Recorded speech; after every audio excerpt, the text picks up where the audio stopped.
시청자 여러분 밤새 잘 주무셨습니까? 경제부동산의 김동수입니다. 이 시간에는 여러분들과 함께 토지 수용과 보상에 대해서 살펴보겠는데요. 사실은 이 토지 수용과 보상은요, 법률이 공익사업을 위한 토지 등의 취득 및 보상에 관한 법률로서 이 부동산 공법으로서 절차법이기 때문에 상당히 내용이 어렵고 방대한데요. 여러분들에게 실무적으로 접근해서 전해드리도록 하겠습니다. 보통 여러분 토지 수용은 이제 강제 수용 아니겠습니까? 국가가 어떤 공익사업을 정책적으로 하기 위해서 개인의 토지를 강제로 수용하는 건데 여러 가지가 있습니다. 첫 번째는 도시개발법에 의해서 토지 수용이 이루어지는 경우가 있고요. 또 도시계획사업에 의해서 수용되는 경우, 또 3기 신도시 같은 걸 개발하기 위해서 주택법에 의해서 이렇게 토지를 수용하는 경우가 있는데요. 먼저 이 도시개발사업에 의한 토지 강제 수용입니다. 여러분 도시개발사업이라고 하는 것은 도시개발법에 의해서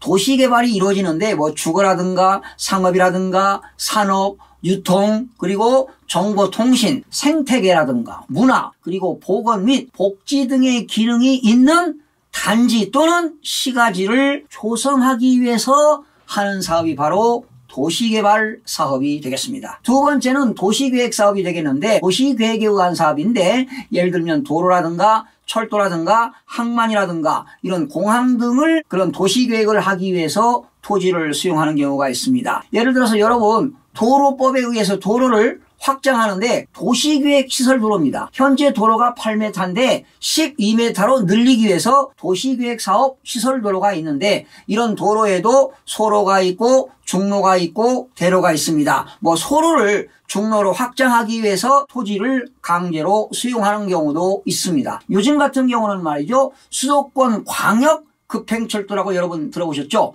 GTX-A, GTX-B, C가 있는데 GTX-A는 삼성에서 동탄까지가 되겠고 GTX-B는 마석에서 송도, GTX-C는 덕정에서 수원까지가 이루어지는데 이렇게 수도권 광역 급행철도를 이런 도시계획 사업하는데 토지를 역시 수용하게 되면 강제 수용으로서 보상금을 지급하게 됩니다. 또한 이렇게 주택법에 의한 3기 신도시죠. 3기 신도시를 개발하기 위해서 주택법에 의해서 토지가 수용되는 경우가 있습니다. 특히 정부가 부동산 시장 안정화 대책을 위해서 지금 3기 신도시가 조성되고 있는데요. 아마 3기 신도시 전체 토지 보상금만 해도 무려 33조 원에 달합니다. 그런데 내년도 2021년도에 3기 신도시의 토지 보상금만 무려 17조가량이 풀릴 전망입니다. 과거에 한번 보시게 되면 노무현 정부 때지요. 제2기 신도시 때 무려 토지 보상금이 103조 원이 투입된 적이 있습니다. 그러다 보니까 2004년, 5년, 6년 특히 2006년도에 부동산 가격이 얼마나 급등했습니까? 그래서 2004년도에 종합부동산세법이 신설돼 가지고 2005년도부터 종합부동산세를 내기 시작했는데 벌써 15년이라는 세월이 흘렀습니다. 그러면 이 토지 보상에 대한 법률은 공익사업을 위한 토지 등의 취득 및 보상에 관한 법률인데요. 일명 토지 수용법이라고 약칭으로 불리고 있습니다. 이 업무는 이제 국토교통부 토지정책과에서 업무를 담당하고 있는데요. 자, 그러면 이 사업 시행자가 토지 수용을 위해서 보상하는데 그런 보상 절차입니다. 이 법은 절차법이기 때문에 좀 상당히 어려운데요. 실무적으로 여러분들에게 접근해서 자세하게 설명을 드리겠습니다. 그러면 사업 시행자의 보상 절차를 살펴보겠는데요. 과연 사업 시행자는 누구냐? 공익사업을 수행하는 자가 바로 사업 시행자가 되겠죠. 예를 들면 뭐 국가가 될 수도 있고 또 지방자치단체가 될 수도 있고 또는 한국토지주택공사가 사업 시행자가 될 수도 있습니다. 또 시도지사가 사업 시행자가 될 수도 있겠죠. 자, 그러면 보상 절차는 첫 번째가 뭐냐? 그 지역의 토지 이 조서를 꾸밉니다. 그 지역의 토지 조서를 꾸미고 토지 위에 있는 물건을 조사해서 그런 조서를 작성하게 되는데 이게 바로 토지수용법 제14조에 나와 있습니다. 첫 번째 토지 조서 및 물건 조서를 작성한다. 그리고 15조를 보시게 되면 이런 사업 시행자가 토지 소유자들이 그런 보상 계획에 대해서 열람할 수 있는 내용들이 15조가 되겠습니다. 그러니까 토지 소유자들은 그 사업 시행자가 그 보상계획을 수립할 거 아니겠습니까? 그런 보상계획을 열람할 수가 있다는 내용이 되겠습니다. 자, 그렇다면 세 번째는 그 사업시행자가 감정평가법인에다가 감정평가를 의뢰해서 첫 번째 1차 감정평가를 하게 됩니다. 이때 감정평가사를 둘 때는 사업시행자도 둘 수 있고요. 그리고 시 도지사도 감정평가사를 위임할 수 있고요. 그리고 토지 소유자입니다. 즉 토지 소유자는 토지 면적의 2분의 1 이상 소유하는 사람도 감정평가를 두게 되어 있습니다. 그러니까 1차 감정평가는 사업시행자와 시 도지사가 위임한 감정평가사, 그리고 토지 소유자가 위임한 감정평가사가 감정평가를 1차에 하게 됩니다. 그러면 네 번째는 이제 사업시행자가 감정평가가 끝나게 되면 보상가격을 감정평가한 금액이 보상가격이기 때문에 손실보상을 토지 소유자들에게 협의 요청하는 겁니다. 협의 요청. 그래서 여러분들이 토지 소유자들에게 이렇게 감정평가가 나왔으니까 토지 보상을 하기 위해서 협의를 요청한다 하고 여러분들이 아마 한국토지주택공사로부터 공문을 받으신 바도 있을 겁니다. 그러면 그 사업시행자와 토지 소유자가 토지수용법 16조에 의해서 협의가 이루어집니다. 그래서 협의가 이루어지게 되면 17조에 의해서 계약을 체결하게 되는 겁니다. 그런데 이렇게 협의해서 계약을 체결하게 되면 사실은 토지 소유자는 보상금이 적격 평가하게 되면 보상금이 적으니까 바로 토지 소유자들은 협의를 하지 않습니다. 바로 협의가 이루어지지 않는 게 뭡니까?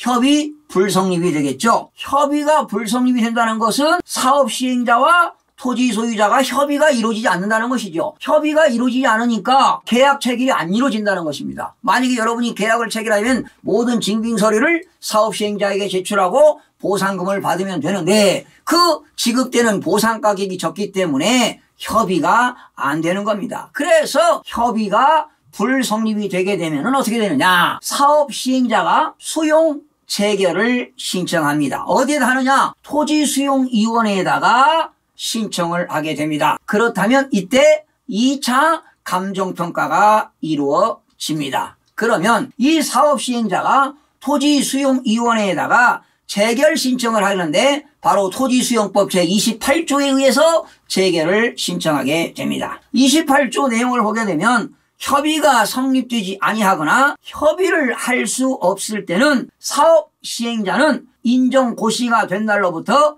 1년 이내에 관할 토지수용위원회에다가 재결을 신청할 수 있다. 그러니까 여러분들은 보상금이 적으면 협의를 안 하면 되는 겁니다. 그러면 사업시행자가 토지수용위원회에다가 수용재결을 신청하니까 여러분들은 기다리면 되는 겁니다. 토지수용법 40조를 보게 되면 보상금 지급과 공탁이 나오는데 사업시행자는 사용의 경우를 제외하고는 수용 또는 사용의 개시일까지 관할 토지수용위원회가 재결한 보상금을 지급해야 된다. 그러면 2차 평가가 되니까 토지수용위원회에서 평가한 금액이 좀 올라갈 수 있겠죠? 그 올라간 금액을 여러분들은 또 보상금을 지급하도록 되어 있으니까 그때 또 보상금을 받으면 됩니다. 그런데 토지수용위원회에서 보상금액이 나왔는데 여러분들이 그 보상금을 또 받지 않는다면 여러분 사업시행자는 공탁법에 의해서 법원 공탁소에다가 공탁을 하게 됩니다. 사업시행자는 다음 각 호의 어느 하나에 해당할 때는 수용 또는 사용의 개시일까지 수용하거나 사용하려는 토지 등의 소재지 공탁소에 보상금을 공탁할 수 있다. 그러면 공탁할 수 있는 내용은 4가지가 되겠는데요. 보상금을 받을 자가 수령을 거부하거나 수령하지 않을 때 공탁합니다. 또 사업시행자의 과실 없이 보상금을 받을 자가 알 수 없을 때도 당연히 공탁하게 되고요. 관할 토지수용위원회가 재결한 보상금에 대해서 사업시행자가 불복할 때, 그리고 네 번째는 압류나 가압류에 의하여 보상금 지급이 금지되어 있을 때도 공탁법에 의하여 법원 공탁소에다가 공탁을 하게 됩니다. 그리고 여러분들은 토지수용위원회에서 협의가 성립된 내용을 확인하기 위해서는 사업시행자에게 정보 공개를 청구할 수도 있습니다. 또한 지방자치단체에다가 의견서를 제출할 수도 있습니다. 그런데 여러분들은 사업시행자가 공탁법에 의하여 공탁을 하게 되면 여러분들은 공탁금을 수령하면서 수령만 하는 게 아니라 수령하면서 여러분들은 사업시행자에게 이의 유보를 해야 됩니다. 바로 이의 유보라는 것은 나는 공탁금을 수령하지만 앞으로 나는 이의 신청을 제기하거나 행정소송을 제기할 수 있다라고 이의를 유보하는 것입니다. 그리고 이때 공탁법에 의해서 공탁이 이루어지게 되면 여러분들은 강제적으로 여러분들이 가지고 있는 소유권이 사업시행자에게 강제로 이전되는 것도 참고로 알아두시기 바랍니다. 그러나 소유권이 넘어갔다 하더라도 이의 유보를 하게 되면 언제든지 이의 신청을 할 수 있고 행정소송도 가능합니다. 그러면 토지수용법 83조에는 이의의 신청이 나오는데요. 이의 신청은 30일 이내에 중앙토지수용위원회에다가 이의를 신청하는데요. 그렇다면 중앙토지위원회가 3차 토지감정평가를 하게 됩니다. 이렇게 재결에 이의가 있는 자는 중앙토지수용위원회에다가 이의를 신청할 수가 있습니다. 또한 이의 신청은 재결서의 정본을 받은 날로부터 30일 이내에 중앙토지수용위원회에다가 이의를 신청할 수가 있습니다. 그 다음에 행하는 것이 토지수용법 85조에 의해서 행정법원에다가 행정소송을 제기할 수가 있습니다. 그러면 행정소송을 제기하게 되면 법원이 또 감정평가사를 선정해서 4차 감정평가가 이루어집니다. 이의 신청 없이도 행정소송도 가능합니다. 또한 이의 신청과 동시에 행정소송도 가능합니다. 그렇게 되면 사업시행자, 토지 소유자 또는 관계인은 재결에 불복할 때는 재결서를 받은 날로부터 90일 이내에 이의 신청을 거쳤을 때는 이의 신청에 대한 재결서를 받은 날로부터 60일 이내에 각각 행정소송을 제기할 수가 있습니다. 그런데 이 경우 중요한 게 있습니다. 사업시행자는 행정소송을 하기 전에 늘어난 보상금을 또한 공탁하여야 합니다. 그런데 보상금을 받는 자는 공탁된 보상금을 소송이 종결될 때까지는 수령할 수가 없습니다. 이것이 지난 2018년 12월 31일 날 개정된 내용입니다. 자, 그러면 토지 수요자들의 대응 방안을 살펴보겠습니다. 여러분, 토지수용법 제64조는요 개인별 보상하도록 되어 있습니다. 그러니까 사업시행자가 토지 소유자들에게 손실보상은 토지 소유자나 관계인들에게 개별로 하여야 한다. 그러나 제65조는 일괄 보상을 하는 경우도 있습니다. 사업시행자는요 동일한 사업지역에 보상 시기를 달리하는 동일인 소유의 토지 등이 여러 개 있는 경우 토지 소유자나 관계인이 요구할 때는 한꺼번에 보상을 지급하도록 할 수도 있습니다. 그런데 여러분들이 토지 위에 말이죠. 어떤 지상정착물이 있어가지고 영업행위를 한다면 그 영업행위에 대한 그 권리금 같은 거 있잖아요. 영업권, 이런 영업보상도 일괄적으로 여러분들이 보상을 요구할 수도 있습니다. 그런데 이렇게 일괄 보상을 요구할 때는요. 사업시행자에게 내용증명을 우편으로 발송을 해서 해야 되는데 그러한 내용을 조치를 하지 않게 되면은 사업시행자는 토지 소유자들에게 토지에 대한 보상금만 우선 지급하게 된다는 것도 알아두시기 바랍니다. 또한 여러분들이 토지 소유자들끼리 말이죠. 토지 그런 대책 보상금을 받기 위해서 대책위원회 구성 및 활동도 할 수가 있습니다. 그런데 이런 대책위원회와 사업시행자가 합의하게 되면 그 계약은 유효한 계약으로 볼 수가 있습니다. 또한 여러분들이 그런 대책위원회에서 감정평가사도 여러분들이 추천할 수가 있습니다. 또한 토지수용법 82조에 의해서 말이죠. 보상협의회 여러분들이 활동도 할 수가 있습니다. 그렇게 되면 특별한 이유가 있으면 또한 활동하면서 보상금이 증액이 될 수도 있습니다. 또한 그 지역의 토지가 용도지역이 변경되게 되면은 역시 보상금을 또 증액해서 받을 수도 있습니다. 그럼 마지막으로 이제 여러분들이 의사결정해야 될 거 아니겠습니까? 그런데 바로 여러분들이 1차에서 감정평가해가지고 보상금을 주겠으니 협의하자 이런 것들은 여러분들이 협의하면은 결과적으로 여러분들은 그 보상금을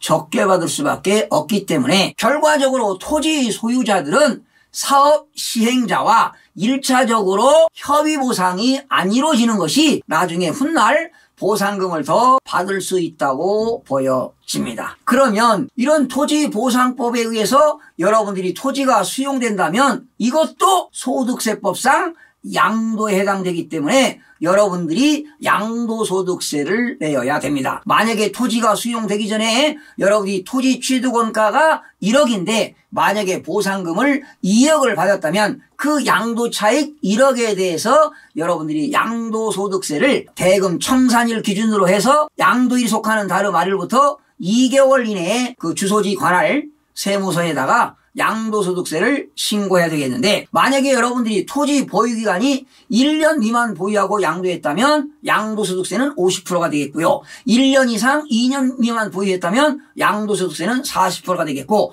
여러분들이 보유기간이 2년 이상이 되었다면 8단계 초과 누진세율이 되겠죠. 내년부터는 소득세법이 개정돼 가지고 7단계 초과 누진세율에서 8단계 초과 누진세율로 개정됐습니다. 최저 6%, 6%, 15%, 24%, 35%, 38%, 40%, 42%, 최고세율 45%까지 양도소득세를 내면 되겠습니다. 자, 오늘은 이 시간에는 토지 수용, 강제 수용과 보상에 대해서 여러분 살펴봤습니다. 시청해주신 여러분 고맙습니다. 최선을 다하겠습니다. 마음이 드셨다면 구독, 좋아요 꼭 부탁드리겠습니다. 고맙습니다.